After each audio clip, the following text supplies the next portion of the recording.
go live button is, here we go. It's working. Oh, fantastic. Hello, everyone.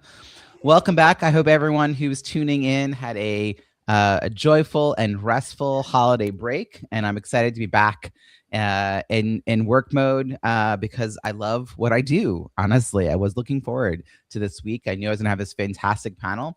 Without any further delay, let me introduce this week's panel. You've got a big idea for your book, but is it the right book for your business? Many entrepreneurs jump into writing without fully clarifying why they're writing or how the book fits into their long-term strategy. Without a clear purpose, the message often gets diluted. And the book, while well-intentioned, it ends up kind of disconnected from all their offers and outcomes that you were hoping for that would truly move your business forward. And that's why purpose comes first. I help entrepreneurs think strategically about their book before they write it, what it's for, who it's for, how it supports a business, and how it can lead to reviews, referrals, and revenue.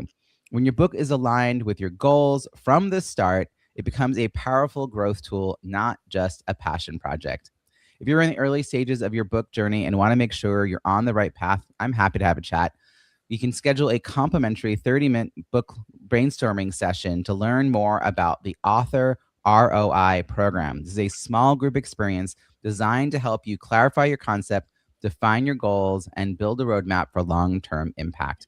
You can head over to Book Launch Brainstorm to get started. And now it's my pleasure to introduce today's panel.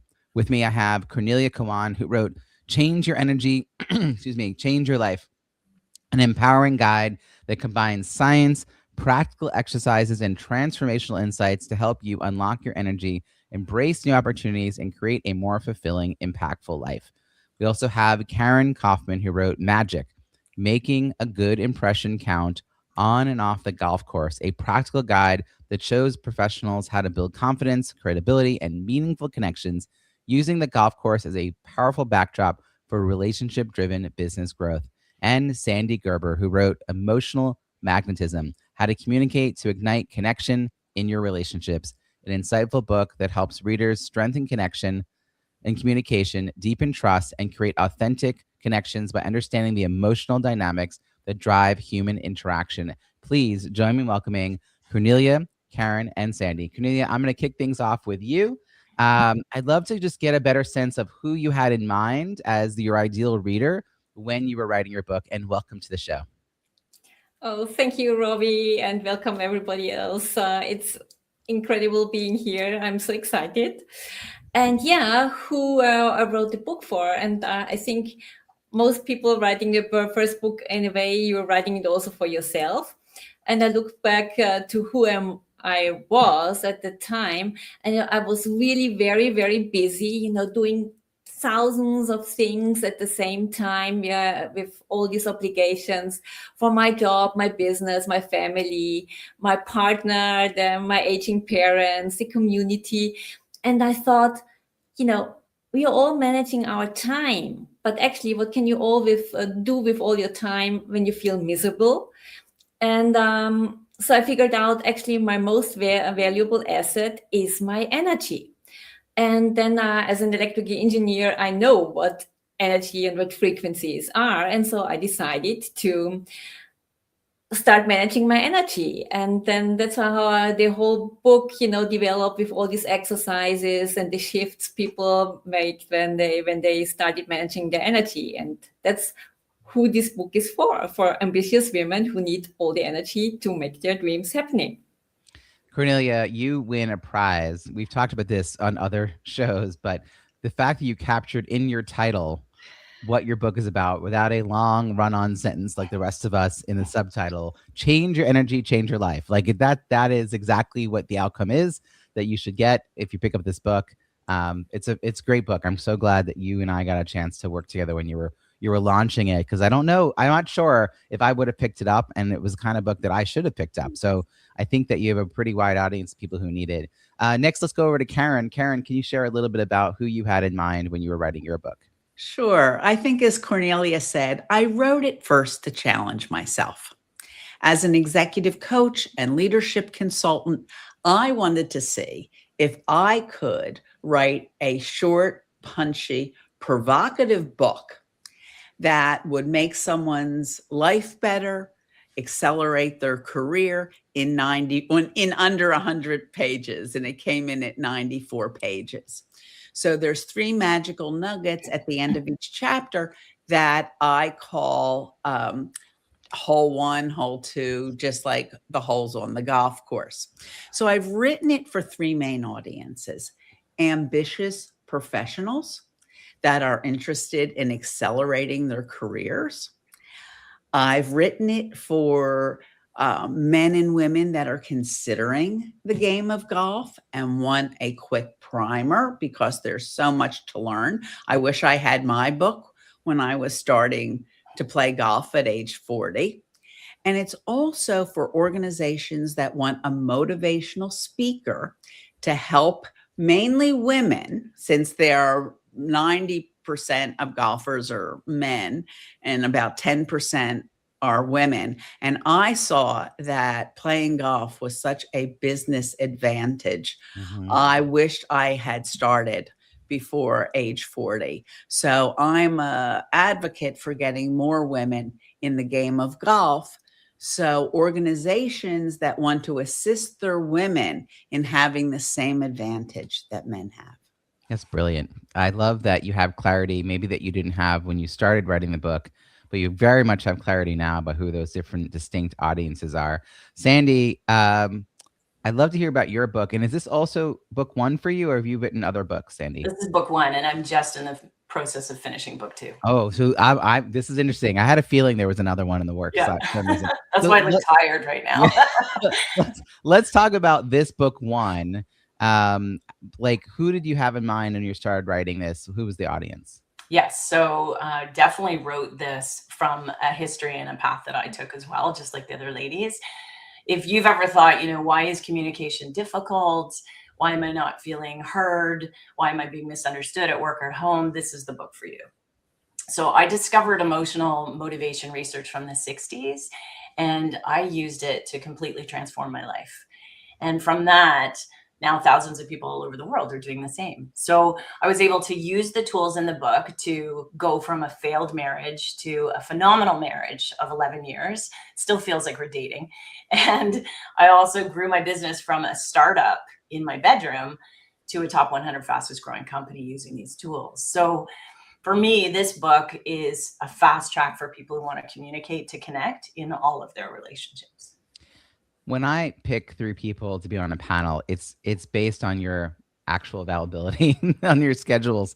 But it always seems to happen that there's a through line. I think your messages overlap. I think the audiences that would be interested in one book would probably be interested in one or more of the other 2. So I always find that really interesting. And I think clarifying these, like getting clear, I think when people are tuning in, they're like, oh, this could be for me. But I'm going to follow up with you, Sandy, because I knew less about you. I haven't really had a chance to talk much with you. So I'm curious how you got past any of the inner voices for writing book 1 and how writing book 2 may have been different. You know what I mean? Like initially when you write a book, there could be a lot of pushback in your own brain about it. So tell me a little bit about that. And you overcame that. But then was it different when you approached the second book? Oh, yeah, totally. I mean, so book 1, first of all, it took me 9 years to write. I did it part-time while my kids were sleeping, and through the journey of research and refining, and I can't even tell you how many versions. So it was an amazing process. It was really cathartic. And it shows in the book because I take the reader on a journey. The second book was really, it's only taken me 5 months to write it. And so it's because Wow. also technology has changed so much. I mean, that book was 2022, and now I'm 3 years later. I had a paper quiz in that book in 2022, and now everything's digitized. So, it's a completely different process. I also have done more reading myself on what really makes a useful book. And so I'm focused on what the reader needs. That last book was more around my process and how I went and used these tools to transform and shift my relationships. And of course, that helps the reader. And I hear that all the time. But this new one, my new book called Connected Conversations, is really about the everyday choices we make in our life to keep our relationships close. And because of that, the reader is top of mind. And I just basically, any edit I do on the book is always with that filter. This is the piece that I'm now focusing on because I'm a book launch strategist. So I will say at least 50% of the people I've met with for like a 30-minute free call who already published their book, they're coming to me with a published book that did not perform by their own metrics as successfully as they had hoped. And in hindsight, they're like, oh, there's some things I think I should have done. And then I ask them, how does this book tie with your business? If I'm reading your book and loving it, like, how do I find you? What's the next things I can do with you, paid or free? And they stumble. These are not meant to be gotcha questions. They stumble over them. And I think, this idea, and Karen and Cornelia, you both touched on this as well, that first book pours out of you in a, like, it's your message. And so I want to catch people in the process of writing that first book and help them have that aha moment that Sandy's talking about. Because Karen, when you started with this book, you were already in the world of, you and I know each other through the National Speakers Association. So you knew other speakers. Clearly there are other authors in the space. Did you have a sense of the metrics that were going to be important to you? So you would say, oh, if this happens, I'll know I've been successful with this book. Did you have something you were aiming for when you first got started? And did that change as you became an author and like had the actual book? Did something change about what you saw as success? Yeah, it's really evolved. So first it was clearly publishing a book that I could be proud of. And my intention was for it to open new doors. I've been in business for decades, and I've always prided myself in being able to match the market because, as Sandy was saying, the world has changed. So I went from image management to impression management to relationship management, to how that supports performance and leadership success. So that's been the linkage over the decades, and we're industry agnostic. So it's evolved now in that I want to get the book into as many hands as possible. I've always been a paid speaker doing day-long programs. Now my goal, as the older I've gotten, is to be a keynote speaker, is to be more like a TED speaker where I can have an impact, a major impact on 20 minutes or less to alter the way people see themselves and their possibility for the future. So it's challenging myself in that way. So that's my goal this year. I just got a call this morning from Gap Magazine, the Golf Association of Philadelphia, and they're interviewing me for their spring issue. So I don't know where this is going to take me. I'm just willing, at this point in my career, I'm just willing to be intentional, clearly, but to not box myself in terms of what's possible and who my work and my value is appropriate for.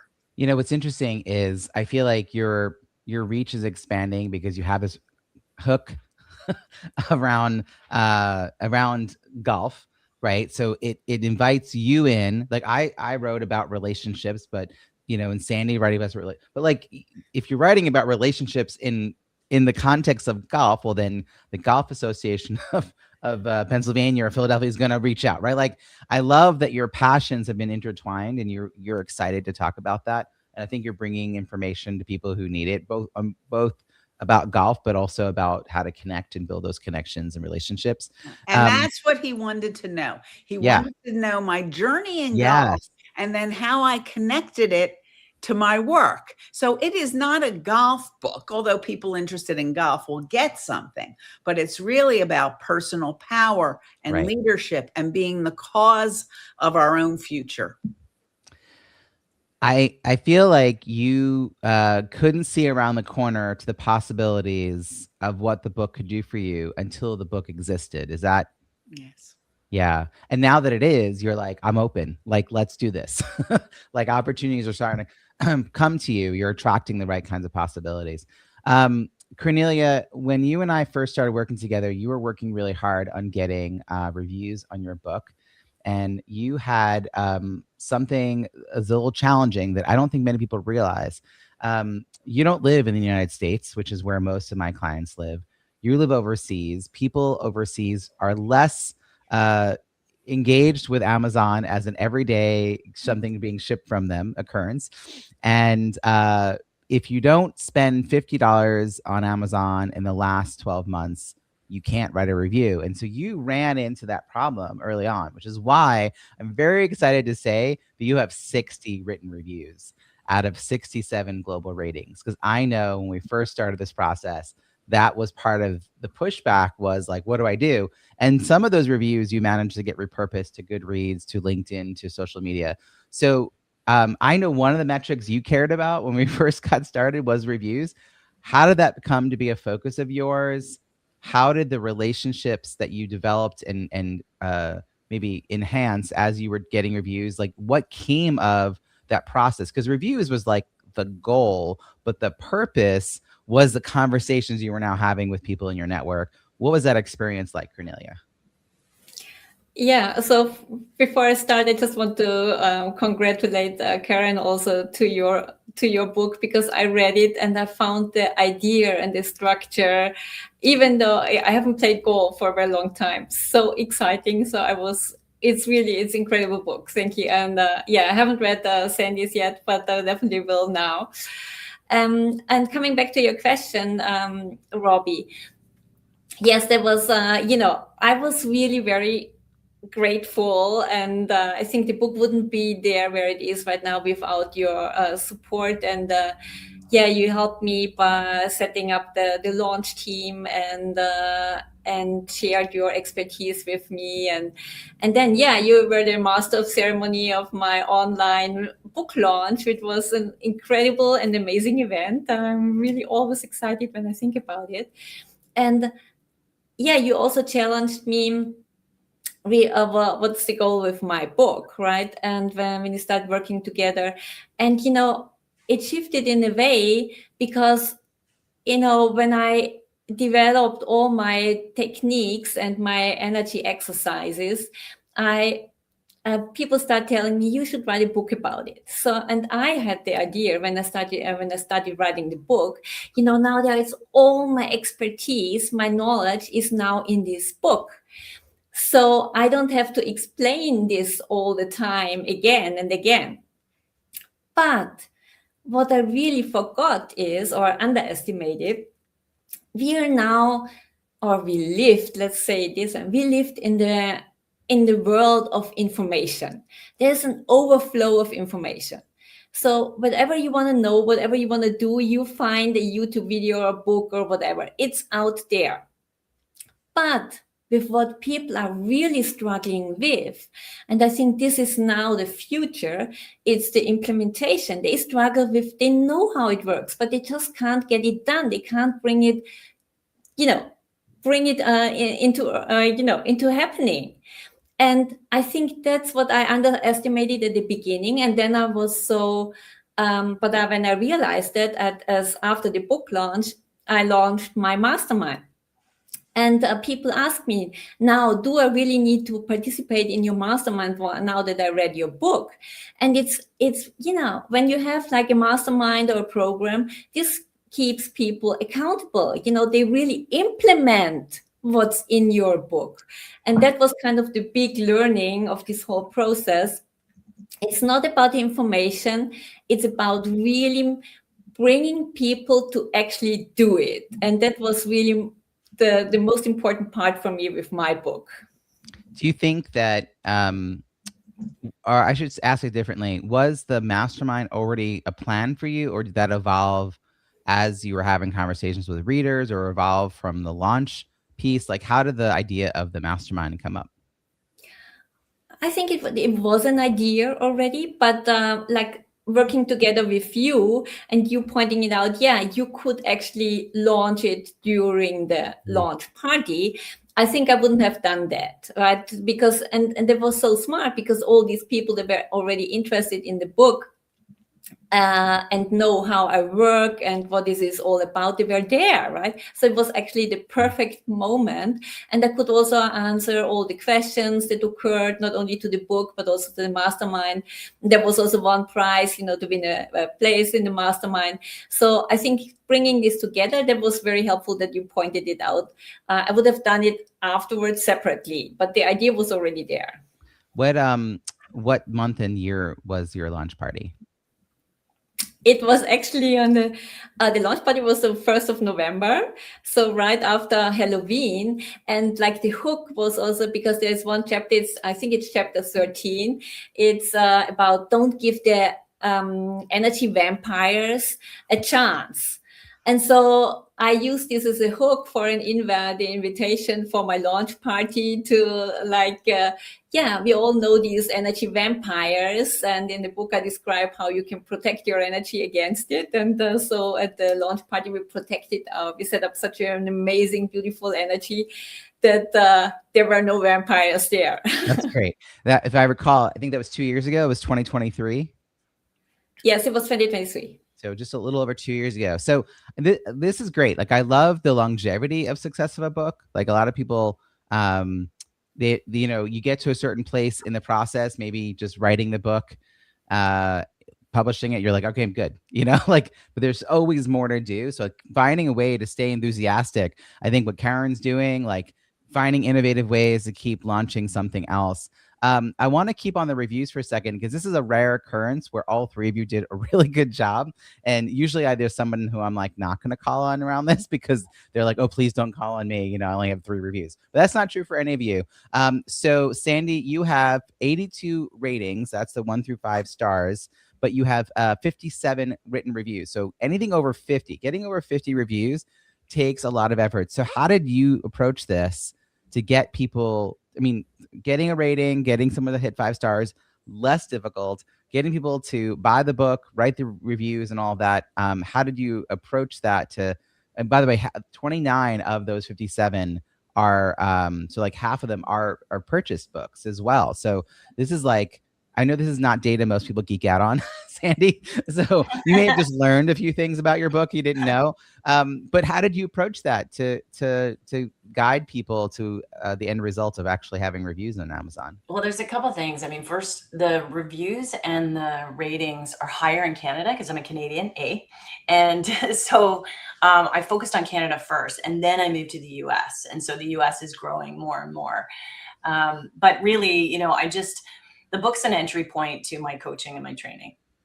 And so, it gives people quick results. They finally understand what they need to be emotionally happy and to be heard. And I think of it like a Costco sample, right? Like they when they taste what good communication feels like, they want more of that, right? And so they want to experience my training and my coaching. So even back then when I published it, I didn't have even a piece in there asking for a review. I didn't even ask for a review in the book, which seems so crazy. But, I was just of service. I wasn't thinking of, how this is going to really, truly benefit me, other than it was a tool that worked for me and I wanted to share it with the world. So, and then I look at success differently too. At that time, I wasn't focused on reviews. I was focused on, get it out to the world. Now I can breathe. And it's not dying in a Google Doc somewhere, and actually get feedback from people. So I started hearing like couples were staying together, leaders were feeling heard. Those were the results that mattered to me. And when that happened, reviews started happening, because they'd say it to me and I go, could you actually say that on Amazon? So the reviews started. I think the reviews would have been way higher if I had asked. I didn't ask, right? And so now in my new book, of course, that's a big component. Also, I've got a lot of champions now that are beta readers for my next book. So they just want to be on the journey with me. They look over at my relationship and they say, how did that happen? You failed drastically. Yeah. How did that work? I want that. And so they're on board, right? They want that transformation. So I think when it comes to reviews, also where I'm marketing my book is really important now. I've shifted. I'm represented by the Canadian Bureau of Speakers, the Speakers Bureau of Canada, they call it. And from that, I'm doing a lot more speaking, right? So when Brilliant. people hear me speak and they see how simple these tools are, and they can walk out the room with these tools, they're like, okay, they tell, their partner, they tell their CEO, sometimes their therapist, right? They tell people about the book. And because of that, the reviews are also increasing. And when did your book come out? 2022. Okay, so it's been out for a little while. So you do have more ratings on Canada. You have 96, but the number of total written reviews, Amazon takes the Canadian reviews and merges them on the .com. Okay. The only country that lags behind or may not show up is actually Germany. Sometimes the reviews from Germany don't show up on the US. But most other countries, particularly Canada, do show up, the written part, but the ratings may not. So, but I want to tell you why it's not self-serving. When you were just saying like, I was thinking of being a service. Here's why getting reviews is not self-serving. It is in service of your readers. By getting reviews, you're helping future readers decide that this is a book that would be helpful to them, because people who read the book and got a benefit from it are sharing their personal experience. And everyone who reads your book is going to have a slightly different reason for why it was or was not a good fit. And as long as it's an honest review that answers some questions like, what did you get from this? Or who would benefit from reading this? Or what's one line that resonated? How would you describe this book to a friend? Those kinds of prompts that will help future readers, but also having a higher percentage than other books on your topic and your keywords of total reviews, verified reviews, recent reviews. Those are all the things that help your book show up on the Amazon search results page, which also helps your book become discovered. The part that it's self-serving is that Sandy wants to get hired as a speaker. She's being considered with someone else who's written a book on a similar topic. Her book has more reviews. That could be the thing that tips over, but that's still not self-serving. You know why? Because she gets to then be in front of an audience of people who need to hear her message and who may, with some luck, get a copy of her book as part of the deal. So you see how it's not actually about us. It's about how we help prospective buyers find us. So Karen, I wanted to give you some kudos as well. You've got 54 global ratings. That's the 1 through 5 stars, and 53 reviews. And what's phenomenal about that, besides being past the 50 review mark, is the fact that it's almost 100%. I mean, literally everybody is coming to your page with the plan to write a review. That's a different kind of campaign. That's a very specific campaign to get people to do that. And again, all of you have done so wonderfully. And I know when you look, like my wife is in the world of fiction, like she'll look at Goodreads and there'll be authors with, hundreds, thousands of reviews. And I'm like talking about the value of 50. And she's like, why is 50 important? I'm like, because in our world, like most books have, 4. So it really does make a difference. Karen, I'd love to hear your thoughts on how you approached all this. Yeah, I like Sandy. I never thought about it originally. It's not in my book. I did a survey of 100 people that were golfers, 50 men and 50 women. So I went back to them and I asked if they would write a book. But it wasn't until, Robbie, I joined your flash sale and began to understand, just like you're saying now, that reviews are important and it's not self-serving. People were saying to me, I heard this from a number of people, Karen, I'm using your book as a mentoring tool when I meet with my mentee. Each time we meet, we talk about a particular chapter. And I thought, wow, that's amazing. And as I would read the different reviews, it really made me feel good because I'm learning how it's impacting an expanded audience than that's in my coaching and training. So the more reviews I've received, the more reviews I want to receive, because it shows that our work is making a difference with people, which is why I think we all do what we do. Getting the few dollars from selling a book is not going to change our life. Right. Okay. It's, I don't think any of us are going to get rich from, the Amazon book sales, but it's what it makes possible in other arenas. I So, also think you find out from reviews like the one talking about how they use it as a mentor that you could now package a little page on your website or maybe an opt-in even. Like you could have an opt-in that tells people how to implement that strategy. You can create a discussion guide for team leaders. You can create a mentor guide to work with mentees, right? You could create, but you wouldn't think to create that. It's that someone who was reading the book came up with the idea in their own world, and then they told you, but they also told all the other people considering your book that might spark an idea on a future reader as well. So helpful. You brought up Kindle flash sale, Karen, and so I'd love to hear all of you share in a moment about joining the Kindle flash sale. For folks who are listening, this is something I host 3 times a year where dozens of authors lower their Kindle book price to 99 cents, and we all cross promote over a 4-day period. And I have had one pushback occasionally, and I'm curious how, Karen, you might address this. Occasionally, I meet an author who's like, "Oh, that's interesting. What is that about?" And then they hear, "Wait, lower my book to 99 cents? My book is way more valuable than that." So, why did you join? Like, how was joining this collaboration part of a marketing plan for you? And what are your thoughts about the price being dropped in relation to the value, clearly the value that you have of this book? well, that was my first reaction. 99 cents, that's ridiculous. But then I started seeing the importance of being a part of a community of authors. Mm. So the first time I did it, it was satisfying. I got to meet other great authors. The second time I did it, I know Sandy's name, but we haven't met. I know Cornelia's name, and you did a great job following up with me last week about, have you written a review for my book yet? So that prompted me to make that one a priority because you followed up. So it's been part of my experiment, and it's been a fun experiment about what's possible.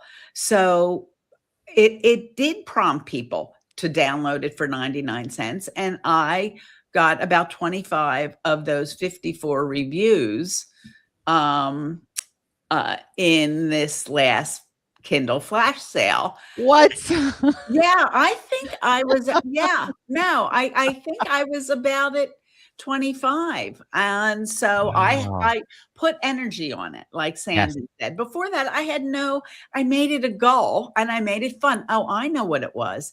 I made a list. I made a list of people that I thought would buy and write the book if they haven't purchased it. And I wrote a personal email. Not a group email. And I asked them to write a review. And you know what? That helped. And it gave me a chance to reconnect with my relationships. So it was really time well spent. Okay, you get it a gold star because so people pay me to be part of these campaigns, and I pour a tremendous amount of effort into them. And the first time through, it's like completely overwhelming because they think, and Sandy, you're new to this, so I want to actually hear your answer to this in a second. They think, "Oh yeah, I signed up to be part of something. Here's my book details. I'll share a link when it's time done, right?" And then I'm like, "Oh hey, you're gonna load your book 2 weeks before. I want you to make a list of people. I want everything Karen just said. I want you to, here's some swipe copy, you can use to write them an email and ask for anything." And maybe the first time through, it's a lot, so you don't do it. But then the second time through, Karen was like, "Okay, yeah, I'm into it. Let's try it." And boom, she doubled the number of reviews she had. So Sandy, as a first timer going through this experience, what led you to say yes? Like, how did you think about what you thought you were signing up for? And then what was the experience like once you actually had been in it? It was awesome. I mean, it truly was. So I started it. It was a no-brainer to join because, well, I basically read your book and think you're awesome. So, you know what you're doing. So why wouldn't you work with people who know what they're doing, right? So I knew I needed to increase more exposure because it had been a while that the book was out. I was focused on my speaking and my training and my coaching and hadn't been really marketing the book. So I thought, okay, it's time. I also thought, as Karen said, it's a great way to reconnect with my network. But more importantly, I also wanted to deliver value to my network. So I wanted to say, here are books. I personally couldn't just vet a book like without reading it. So I blocked off 2 weeks of my schedule and I absorbed myself into, I think, at least 40 books that of the authors. And I read fast, but I skimmed through a few of them to the key pieces. And I also looked at like what is really catching me, what is grabbing me, what's not, like readers do. And I was able to then vet them and say, these are the books that I recommend. And so when we recommend 5 of our fellow authors in some of our social posts, those were authentic. They were from, me saying, okay, I've read these and these were of value to me and they'll be of value to you. That was one. And then the other piece was that it was so refreshing to be in a network, like Karen said, of other authors. This is not an easy job, right? Like writing a book and you feel like you're isolated. So to be in that network and to be supported and to help amplify all of our efforts was tremendous. And especially right before the holidays. So, I'm a pack rat during the holidays. I'm a huge reader. So it was like a gift to give to people to say, here's a whole suite of books, pick the jewels and enjoy your holidays, your downtime, reading and learning and getting revved up for the new year. So Robbie, it was an awesome experience. And I can't wait to do the next one with my new book. Anyone who wants to do this, go to kindleflashsale.com. You'll either find a current campaign and somewhere on that page, information about joining the waitlist for the next one, or you'll be directed to click on a second page where you can sign up for the next open campaign or the waitlist if you're still in the process of writing a book. Something I love. The community aspect is something, Karen, I wanted. Like, I am community driven. Like, this is kind of how I design my life. But the level of show upness of the authors has blown me away. I mean, authors supporting each other, collaborating, hosting lives during, like, LinkedIn lives during it for each other, teaching each other marketing techniques, sharing visuals, like making AI generated really fun graphics that include not just their book, but like 4 others. To Sandy's point, really curating, like Sandy's making this effort to curate what book she wants to share. Cornelia, you've done this more than one time. Have you felt an energetic shift? Because it does feel like it's evolving as more people are participating and people keep coming back. Like, what's been that experience? Yeah, I think I was a part of your first one, right? It was right after my book launch, and I said, yeah, why not?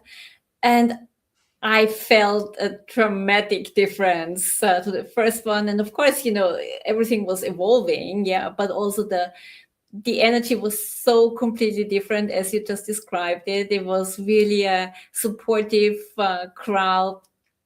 Everybody was commenting and supporting and reading other books. And I really loved it. It was very, very powerful. And I think we all felt it. And what I liked most about this one, because this one I similar to Sandy, I decided, this is my chance also to read all these amazing books from these incredible authors. So I read 30 books. And what I loved most about it is to know the person behind it, right? And I could just, open my LinkedIn and send a message and say, these were things I really liked about your book. And this is, when do you ever have this possibility? And I think that's what I really liked a lot about this flash sale. And the other thing was, as you already said before, it was much more the community. And I could, I knew which books I wanted to recommend to my community, but it was also to not only market your own book. It was, all these books together. They were all fantastic. And coming back to your questions about the 99 cent, and I think for me, it was never a question, because as Karen said, it's not about, making a million of my books, because of course I wouldn't say no. But the main driver behind is to have my book on the bedside table of so many people. Yeah. And with this campaign, how close can you get to the reader? If they're taking your book with them into bed and reading it there, either on their Kindle or as a paperback. And I think that's so close to my heart. That's why these 99 cents were never ever a question, because it's about reaching as many people. And this is all the energy that your Kindle Flash sale is about. Thank you so much, Robbie. Yeah, and thank you for saying yes to that first one. For those who don't know, so your book basically was launched on November 1st, and the first one was November of 23 on Black Friday. And I had the idea two weeks before on a Friday before Black Friday. I had this like epiphany. Now, I had thought about doing this in 2018, and I hadn't gotten much traction around it, but my network had evolved, and I thought I knew enough authors. So that was kind of the test here. It was the very beginning of me thinking about book launch strategy being another focus for my business. But I thought, let's just start with this. And we didn't make a lot of money. More than half people didn't pay anything. I had sort of a $25 sort of option for people who were willing to. And the fact that people said, yes, we built it as we were flying the plane. We were really like scrappy. So now here we are multiple years later, like really evolving, and it's gotten way more complicated in some ways. So one of the things I'm going to be working on is the onboarding and really getting new people in to the energy of all this. 'Cause I think that when they realize just how supportive this space is and how much they can get by giving. So Karen, you saying, I decided to go more in, like I started to give more, all of you talking about buying each other's books, reading dozens of books, like that's the showing up part. And then you'll receive back, not necessarily from the same person. Like it's not a guarantee that you're going to get a review from people you wrote reviews for, because we're not doing that. But energetically, I'm with you on this, Cornelia. If you're the kind of person who's really wanting more reviews for your book, if you start writing reviews, I do think you're going to unlock more reviews coming your way. Like I think you're going to be more willing to ask for one thing, because you're like, I know the value of this. I'm doing this for other people. You'll be willing to show up for other people. Then you're like, hey, why can't people show up for me? Let's try that. I love this. Sandy, because you do speaking, and I'm a NSA member, National Speakers Association. I go to the CAPS annual conference, the Canadian Association of Professional Speakers. Their last one was in Halifax. I made the almost fatal mistake of going walking to an offsite with a bunch of Canadians when I really should have taken the shuttle. It was like, I don't know, -15 Celsius or something, and I was not prepared for the walk. I am still here though, so that's good. Right on the water in Halifax. So I'd love to hear how you're thinking about your book in relation to a speaking business, because I like my market is really focused on speakers, because I think speakers have some advantages when it comes to selling books. So how do you think about packaging your book with your talk, giving away your book, including your book, like whatever it is? Sometimes we give away our book for free in order to get it in the right hands. Sometimes we discount it to sell it to people in bulk. How have you leveraged the book, and how might you change this as you have a second book? Yeah, so the book, it definitely is leverage. So it acts like an invitation. First of all, if people have heard it, read it, shared it, it acts as an invitation of credibility to come to an event and speak. When I'm in a room with 500 people and they experience the simple tools, they want the book. Like they have that shift in the room, so they want to go to the back of the room and buy the book. I'll often package in bulk purchases of the book with events as part of the package for my fee.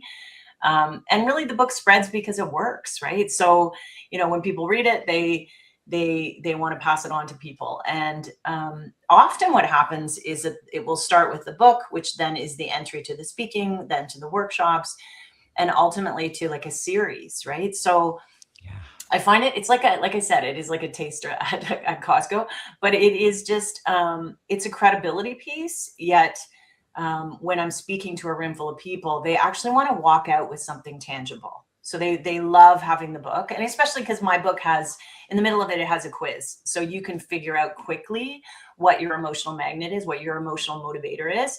And it changes your life. Once you realize that, you're like, oh, now I understand why I do what I do. And I can explain that to the people in my life. And more importantly, you end up knowing what the people in your life are motivated by. It gives you more empathy.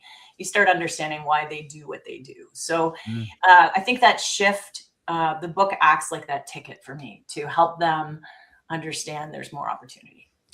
I like to say my best prospects are educated about themselves and their needs. And most times when people have a problem in their life, the problem that they're aware of is what I would call a little p problem, not the big P problem. It's the symptom that they're aware of. And so they're walking around looking for a solution like a Band-Aid. And what we're walking around selling is surgery. And so when they come across our billboard talking about surgery, they keep walking because they weren't looking for surgery. So a book helps shift that. Sandy, what would you add? Yeah, I just add also that the book is, if it's written properly, it showcases your personality. I mean, we want to relate to these people. And so if you're a really great speaker, you're being authentic, you're connecting right off the top. If they've read your book, they're coming front row, excited to hear you speak, right? So this is, it acts as a vehicle for you to authentically communicate your message. Yeah. As we wrap up here, I'm going to ask each of you to share advice that you would give someone who's writing a book that's supposed to be helping them grow their business. That's the intent, at least, of the book. Cornelia, any thoughts? Is something you've already said or something that you'd like to share now? Advice you'd give someone writing a book to help them grow their business? I think most of these was already said, but I think what I would recommend really, for whom are you writing this book for? What problem are you solving? And then I think then you can and I think don't start marketing when you're done. Start during your writing. And for me, like it was that at the beginning when I started writing my book, I didn't tell anybody, right? Nobody, not even my family, nobody knew. I was so, can I really do this? There were so many mindset things that were holding me back, so many energy blockades. So the first thing that the book taught me is to overcome all this. And then all of a sudden I had the feeling now I need to share with the world. And so it's also a process, this writing the book, but don't start too late with marketing. Yeah, really, your publication date is the last day to start a marketing plan, not the best day. It is almost too late. I love that you've taken. I mean, you just crystallized. If the folks listening right now got clarity on who their book was for and the problem that person needed to solve, and started talking about the book in the process of writing in order to get better feedback and find the audience. I mean, just following those two things would change probably the trajectory of that book. Karen, how about you? What advice would you share?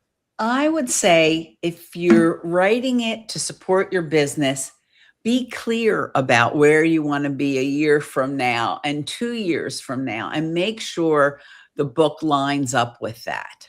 I don't know that I fully did that. Mm-hmm. I mean, even now I have a jump from the book to executive coaching or individual consultations or speaking, but I don't know that I have the downloads that you're talking about or the interim services to help people walk down that path.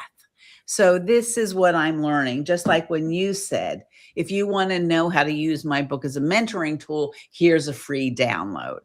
Yeah. So that I'm still learning with this. So my advice would be intentional, speak with other authors and speakers that have been down the path before you, because you can really learn a lot. And I'm looking forward to following up with Sandy and following up with Cornelia, because we can really learn from each other. And that is an important part of being part of our author community. I mean, if you want to be a professional speaker, you got to hang out with professional speakers. If you want to be an author who's using their book effectively in their business, you got to hang out with the people who are doing that, right? Like, this is where we learn things from each other, and people see things for our book that we can't see. people who've maybe gone around the corner and they're a little further along in their author journey, they could share what they have found. And you might decide, I don't want to ever do that. Like they might do something you're like, yeah, not really my thing, but it's at least things you start to know about. Let's close this out with Sandy sharing her advice. Yeah, I mean, I think we've said a lot of it. I think that what's important is you write the book that leads people to what you actually want to be doing, right? That is to Karen's point as well. And I think don't try to impress people with your book. Just be useful. I think you give readers tools that they can use immediately, not someday, right? And I think like I've learned this lesson myself. If your book doesn't make your reader say, wait, they teach more, what else can I learn from them? Then it's time to rewrite it. Very clear. So Cornelia, how can people find you and follow your work? Oh, the easiest, of course, on LinkedIn. So it's Dr. Cornelia Energy On. And on my website, it's corneliakawann.com. There's all the information, all my other books, and how you can work with me. And there is even the possibility to check out my personal energy strategy session, a complimentary one, if you want to try and see how I work. Brilliant. So by the way, all the links are going to be in the show notes at bizbookpubhub.com. Karen, how can people find you and follow your work? Well, at my website is partners.com. If they want the book, I would put in Magic, Karen D. Kaufman. LinkedIn, as Cornelia said, is certainly a great way. More and more since I published the book, I'm looking at LinkedIn more often. Sure thing. So it's forcing me to be more of a public figure and seeing, because before I thought, is this narcissistic? But now I've shifted it to that it is a service. I have value to give to others. So it totally shifted my mindset. That's awesome. And how about you, Sandy? How can people find you? All the social channels, of course, but then sandygerber.com is the easiest. And I just also suggest there's a complimentary book club kit that I have that goes with my book. That is, thousands of people download. It's very helpful. Starts obviously helping people to connect and communicate about the book. That's one of the things I recommend my authors do, is make it as easy as possible for people to use it in a group setting, whatever that group setting might be. This is fantastic. Again, folks, we're going to put all the links in the show notes at bizbookpubhub.com, which is also where you'll find a curated directory of experts who can support you wherever you are on your author journey. Free monthly virtual networking events, the Kindle Flash Sale, a blog that we're putting up. There's a lot of really great resources, by the way. So go check it out if you're an author, if you're would be one day author. Check it all out at bizbookpubhub.com. And panelists, thank you again so much for joining us. I really appreciate it. Thank you, Robbie. Well, thank you so much, Robbie, for providing this really amazing space for so many authors. And I'm really very grateful for all the work you're doing and how you're supporting us. Thank you. Thank you all.